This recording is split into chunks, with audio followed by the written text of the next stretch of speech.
Hey all welcome back. இன்றைக்கி masala omelette எப்படி பண்ணலான்னு பார்க்கலாம். அதுக்கு பெரிய ஆனியன் ஒன்று எடுத்து சின்ன சின்ன பீஸாக கட் பண்ணிக்கோங்க. 2 கொத்து கொத்தமல்லி எடுத்து அதையும் கட் பண்ணி வச்சுக்கோங்க. ஒரு பச்சை மிளகாய் கட் பண்ணிடுங்க. கொஞ்சோண்டு கோஸ் துருவி வச்சுக்கோங்க. இது எல்லாத்தையுமே 3 முட்டையை உடச்சி ஊற்றி அதில் மிக்ஸ் பண்ணுங்கள்.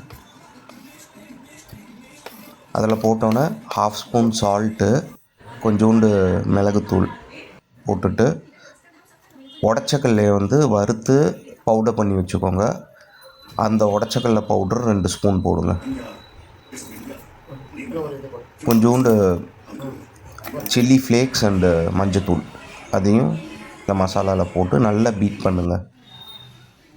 ஒரு 10 மினிட்ஸ் பீட் பண்ண நல்லா நுர வரும். அப்போ தான் கொஞ்சம் ஃப்ளஃபியாக வரும். தோசை தவா ஹீட் பண்ணேன்.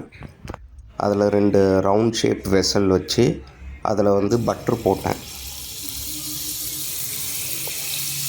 பட்டர் நல்லா மெல்ட் ஆனோன்னே அந்த எக் மசாலா பீட் பண்ணி வச்சுருந்ததை அதில் ஊற்றிட்டேன். இப்படி பண்ணும்போது எக்ஸாக்டாக ரவுண்ட் ஷேப்பில் வரும், கொஞ்சம் ஃப்ளஃபியாக வரும். அதுக்காக இதை பண்ணேன். அப்புறம் ஒரு லிட்டு போட்டு 10 மினிட்ஸ் லோ ஃப்ளேமில் வச்சு எடுத்தேன்.